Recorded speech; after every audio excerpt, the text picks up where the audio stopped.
Christian parenting. Hey, Pamela, welcome to Pardon the Mess. How are you? I am so happy to be here. I'm so glad you're here. I love when I interview another podcaster because we're like, 3, 2, 1, got it. Like, there's just like, let's just get this thing going. Go. Okay, let's talk about glasses first. So I've got on readers. You've got on some adorable glasses, but you said progressives would change my life. So talk to me. We have to have them, girl. Like, it's time. You got to embrace it. It's okay. Don't feel bad about it. Okay. Remember, glasses are accessories. They're just Okay, so I lovely got thing. some, and basically the progressives are you can see far, but you can also, they've got another part where you can see down to read, right? It's like the both. It's all in one. Okay. It's Okay. I tried magical. I've never had contacts and I got them recently. And I went back and I was said to the doctor, like, am I an idiot? She's like, no, older people really struggle. If kids just figure it out, she was like, but don't give up once you can figure it out. But I think at the time I had some nails or something and I was like making a mess. I'm going to give it another go. But for now, there's readers all over my house. All For right. sure. All right. Tell me about you, Pamela. You're not from the South. I can tell you that right now. But tell us about you, your family, and then we'll get into the work that you're doing. Yes, I am from the North. I'm a Minnesota girl who now lives in Iowa. And for 24 years, my husband and I did formal pastoral ministry. But now we've stepped into a new season of ministry where we work for a company called Sheepgate and we help men who are addicted. And I get to support the women. So I do that part-time. Wow. Yeah, it's a beautiful ministry. And then I also am an empty nest coach, which I love supporting women in this phase. You know, we've been so beautifully supported our whole lives as we're raising our kids. And then they reach this phase and the world goes quiet and we're left wondering, what am I supposed to do? Not a lot of people are talking about it. That's why I'm so glad that you are really helping your moms because it's as big of transition as when you became a mom. Yeah. And yet there's not a lot of information. There's not. And so you have a podcast, The Midlife Momma. So we're going to just scratch the surface today. And we're doing a series this summer called Empty Nester Wisdom. But good news, folks,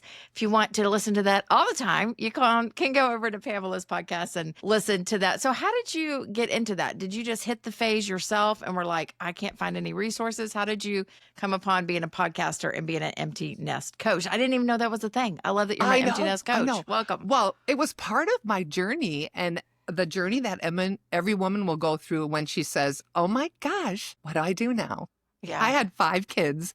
Wow. And as the 4th one was heading off to college, I thought, wow, Lord, what in the world? What do you want me to do? And I thought, well, I've always been an encourager. And I thought, I think I could be a life coach. I think I'd be really good at that. And literally, I was scrolling Facebook and there was a test that said, would you be a great life coach? And it was like, bing, bing, bing. And so I went through some formal training. I just wanted to help women. But really, this focus came about 4 years ago when I had this kind of dream of writing books. And I was at a writing conference and I knew that one of the books would be about parenting adult children. And my writing friend, Rachel, said, Pamela, it's time to just rip off the Band-Aid and do it. And literally, I went to my website and I started I'm talking about empty nest and parenting we're just adult doing children. this thing. We just did it. And it felt so natural. And it brings me such joy to help these women because there are a lot of different issues we deal with. We are confused about our purpose. We are confused about truly how to learn the shift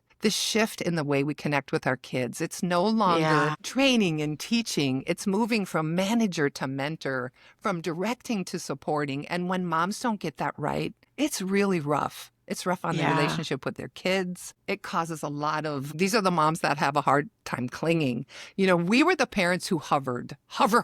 We were just like watching I our would babies. fall in that camp. Yeah, like that's normal. That's what we did. We did it out of a sincere heart and this desire to protect and make sure they didn't suffer.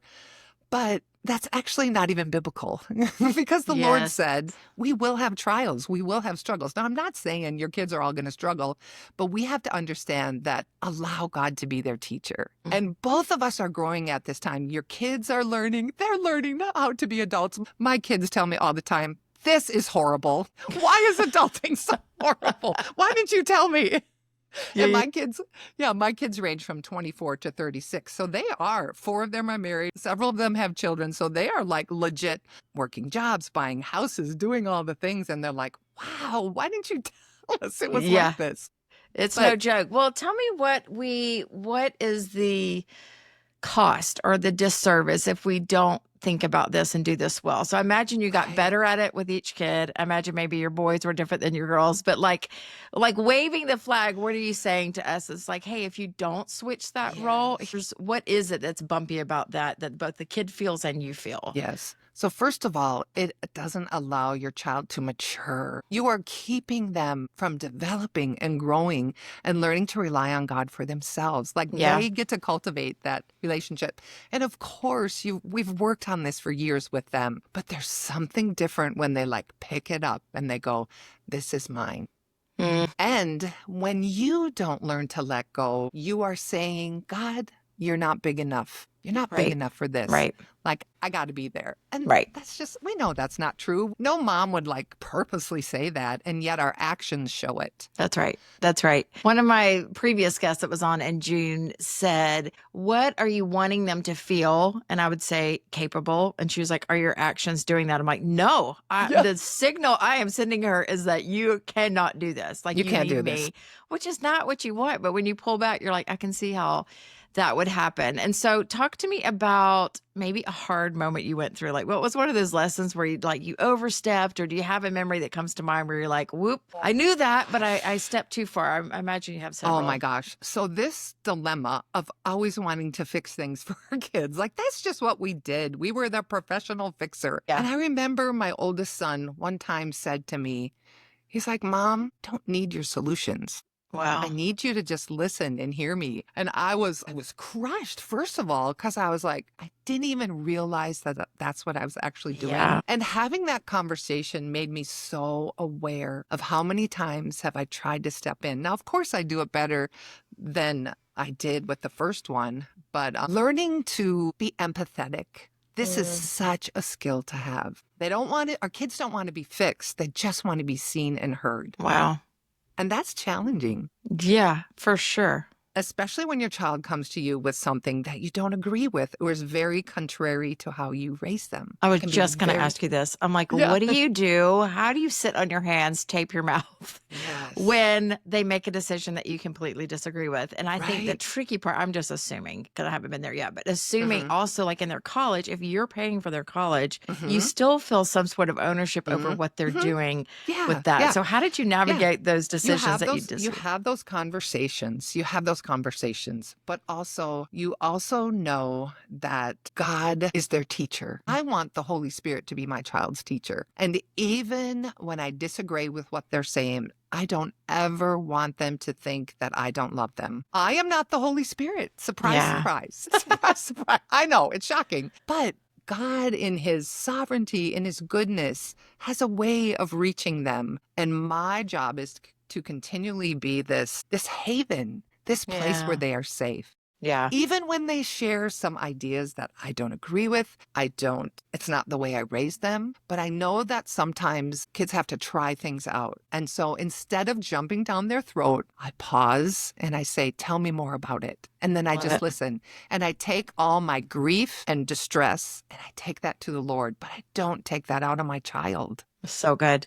We're going to link to one of your guides. Can you tell us about this? I can already know I'm going to be reading it, but it's 10 things not to say to your adult child. So tell us a little bit about that, and then we'll put it in the show notes for everybody. Yeah, well, there's just things that we say, like, what did you spend on that? Yeah. Or, did you go to church this week? Even something as simple as that. Are you going to do that? Or we say things like, well, you can't move across country. You can't go to college there. You can't do this. And we are so often putting ourselves forward instead of allowing our child to lead. I remember when our fourth daughter, she had the nerve to pick a college 7.5 hours away from me. And I said, wow, okay, sure, let's go and visit. And we went and visited. And of course, she loved it. Yeah. She loved it. Turns out she knew where she wanted to go. Look at that. She knew what she wanted to do. And so the day she left it was such a brave day for her because she was stepping into the world literally alone. She didn't go with a friend, but she said, this is what I'm going to do. This is what I know God has for me. Was she scared? She was terrified. I was crying. Her little sister was crying. Her dad was crying and she was crying. It was a whole thing. I mean, and you think by your fourth child, you would have it together, but actually you don't. And it's okay. Good to know. Good to know. It's okay. Make a note. Little did we know that she would thrive in that college. It taught her professional skills. She met her husband there. They settled in that city from 2016 to just last summer. Wow. And then they moved back to Iowa. God Look in at his that. kindness Look at is that. bringing our family back together. But like, I had to let her go. I had to say, no, I know this is what God has for you. And it was good. And now she's having her first baby. Like, hello. Hello. That is amazing. Okay, let's talk about those spouses and boyfriends and girlfriends. Give us some input. How do you handle that? What'd you learn the hard way? Because Gosh. I can imagine that's even more challenging. More than Well, picking your college. It's like, oh, that's the person you're going to be with the rest of your life. Perfect. Yes. So, of course, we pray, pray, pray. We know that as moms, we've been moms who love the Lord. We've been praying for years about this. So this isn't a new thing. And yet there will be times where one will come along and you'll be like, Jesus, this is not it.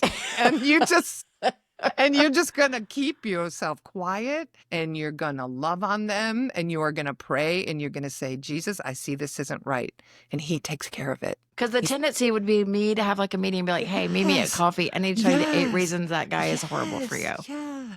Because that will just hurt them. It will crush them. And you don't want to crush your baby. You don't want to crush your baby. Like, this is where you trust that they are learning to hear the voice of God. Yeah. They are learning to be discerning. And they are. And it all turned out lovely. I love it. So this will be your first grandchild or you have others already? No, this is number 4. So for my 60th birthday, I'm getting a grandson. Yeah. So we have, so Teddy is 10 and Gus is 7. And then baby Ren is 9 months. It looks like you're not having any fun at all, are you? Oh, it's just horrible. It's just horrible. So I'm born and raised in the South. We love a good smock dress, like no matter the holiday. It's like a smock, So this advertisement came up on my phone for this little tiny bubble smock dress with American flags with little bows on it. And I was like, what is wrong with me that I want to buy this? Like neither of you are dating, but they're like, not yet. Please don't serve me. Not yet. Yeah. That'll be fun. Yeah. So, and then once they're married, I think our connection with our child's spouse is imperative. And when they are first, even in the beginning of a relationship, every word you say matters. Yep. Every word you don't say matters. Wow. You can say, I meet with moms all the time who will have this tension in their relationship with it's usually a daughter-in-law. And I'll say, take me back to the beginning. What happened? And they can always find the moment.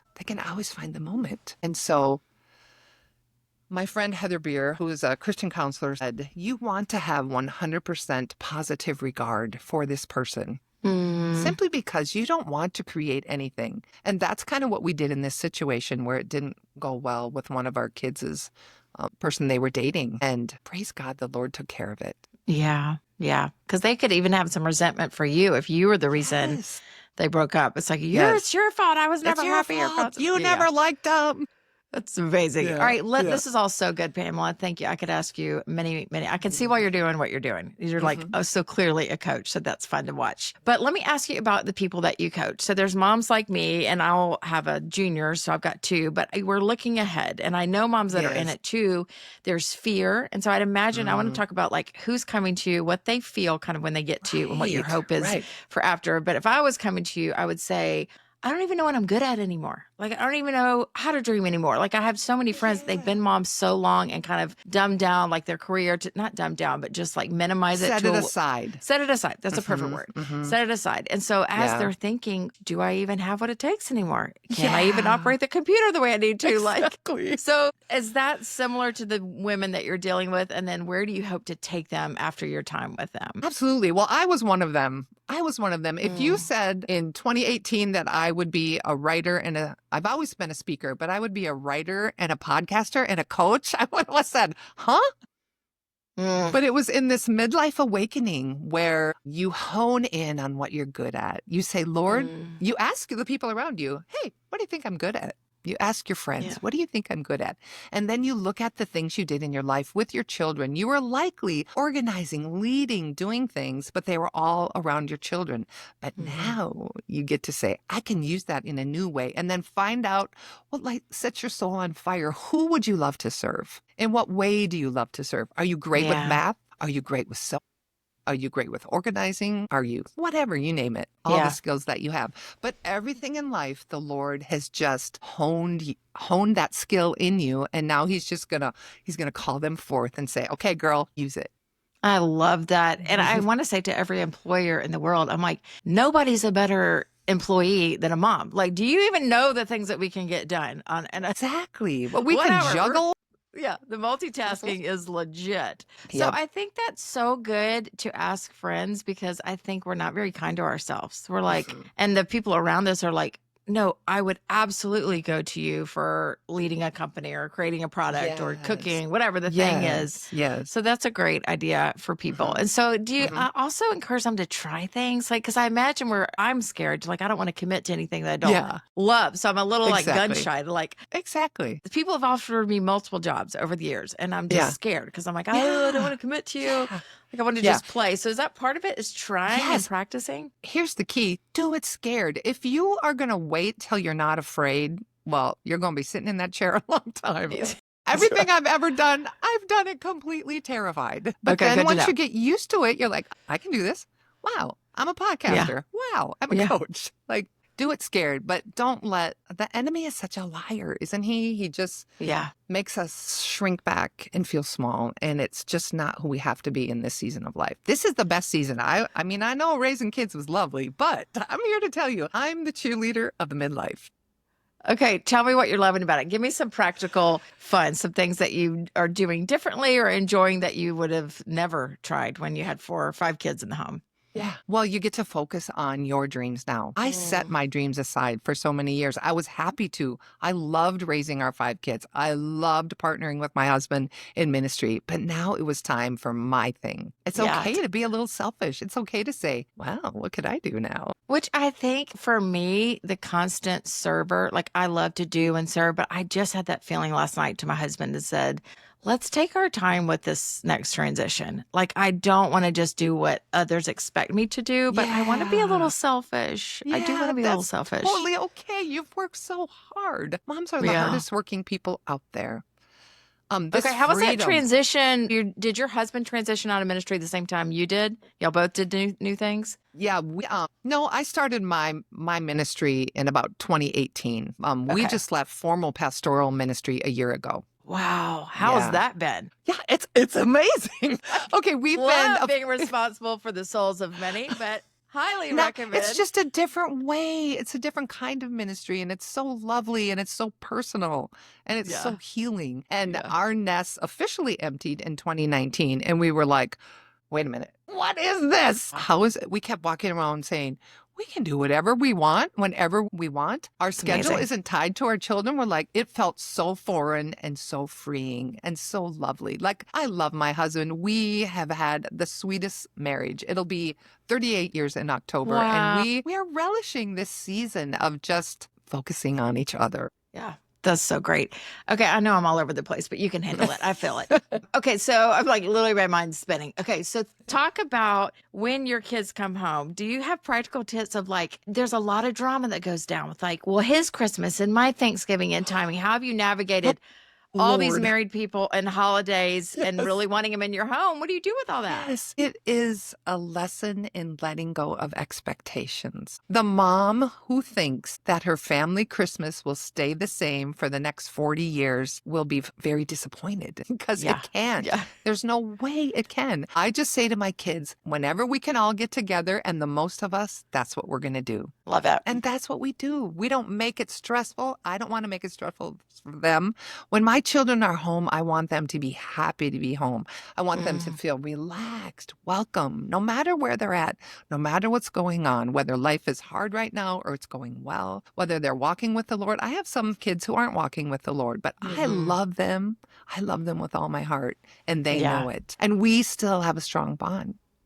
That's great. My mom, I always say when I walk in her house, it's just this sense of belonging. It's like, I don't care what house or what state. They moved to South Carolina, and even though the house is different than the one I grew up in, there's the same feeling. It's like, I am not in her way. She's so excited to see me. But there have been some hard conversations when you're dealing with your in-laws and them. And you know, for me, my kids were the first grandkids, and you know, they are like this prize that everybody wants on Christmas morning.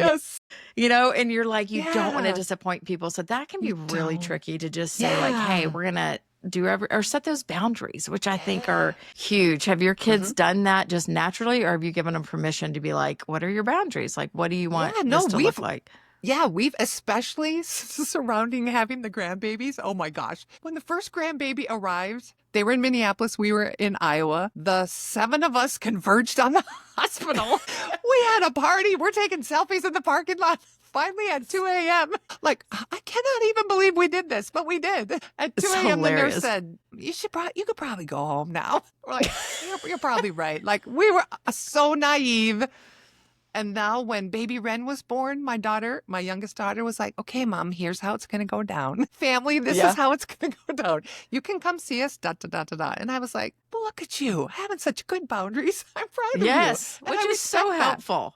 It's Was so it helpful. hard? Yes. Was it? It was hard waiting to hear because we heard and then we didn't hear and we didn't hear and we didn't hear. And I'm texting the mother-in-law. I'm like, have you heard anything? And Yes, it did get yes. really kind of dicey at the end there. And so there was a reason we didn't hear, but we respected it. And we will do that the same way with this baby that's arriving in July. Like Oh, that's it's so exciting. okay. What cute Mhm. names, Ren. I'm like, note to self. It's a good one. It's a good one. Okay, give me a couple examples from your clients of like what I'm sure this is so fulfilling to work with women and know them in the beginning of this just new phase and stressed out and then where they're ending up. Like give me a couple success stories of just the women you're working with. Oh, there's this mom who literally couldn't find her joy. And Mm, she had been in the empty nest a while and she could wow. not find her joy and she could not find her purpose. And she was wearing the sadness. She was wearing the grief. And so it's okay to grieve. It is normal to grieve, but it's transitional grief. It's not meant to last forever. We Wow. walk through it because we know that this is a new season, but she forgot to move forward. She didn't know how to move forward. So Mm, I take my clients through this sort of analysis survey that asks them lots of questions about their giftings, their experiences, the people they love to work with. And it just really helps them see, yeah, I guess I have done some things. yeah. And then when they just have that light bulb moment, like, yeah, that's what I'm good at.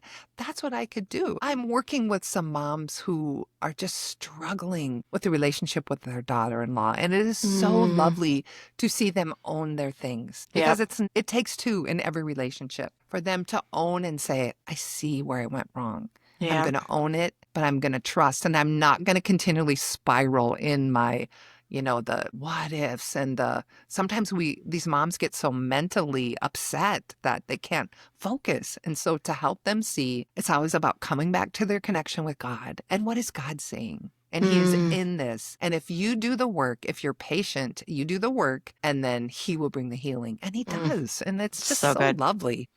Well, what's also exciting is like it's midlife. I mean, you think that I'm like 82. I'm like, I'm 48 and acting like, oh, I better Exactly. start crocheting. It's like, no, there's a whole, no offense to my crocheting friends, but it's like in my mind, I'm kind of raising the age on me going like, there is a whole many decades after this. And that's Yes. exciting. Yes. This is really, I think this is the sweet time of life. I don't know what am sick of this young culture and saying that, we're washed up and here's your anti-aging. Like, no, like we made it and we are strong and we Yeah. have gifts and we have ways to help people. And don't forget how fun. Tell me, are you just having, what's something fun you've done lately? Get us excited. Because Okay, I think if believe you've it. got like elementary school, you're like, I can't even imagine going on a girls' weekend or like going to Target by Yes. myself. So give us some light in the future.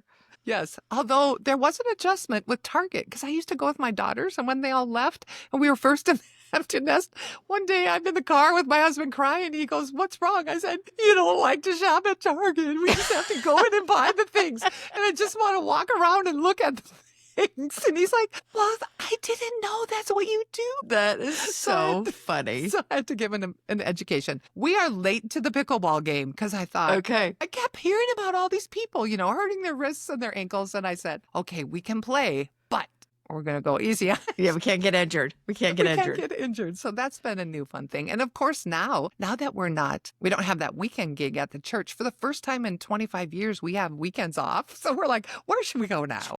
5 years. That is Yeah. insane. Yeah. Wow. Good for you. Good for Yeah.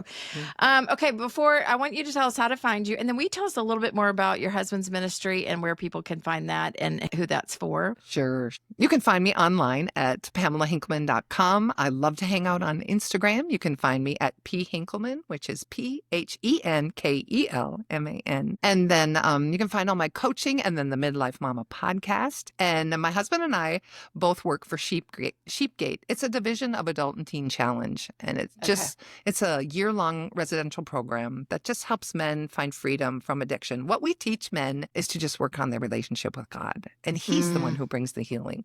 Because really, these men are just brokenhearted. They're just brokenhearted. And I get to come alongside the wives and help them and support them and do marriage weekends. My husband and I are huge fans of healthy marriage. And so it's a sweet Is that in season. Iowa specifically, or is that around the country? Teen Challenge is a national program, but each one is kind of individual. So Sheepgate is in Iowa. Okay. Oh, wow. We'll link to all the things. Pamela, you are so in your sweet spot, and then just telling by your smile and your joy that God has you just where He wants you. And that's so exciting and inspiring for all of us that are headed towards that midlife phase. So thanks for being here today. My pleasure. Christian parenting.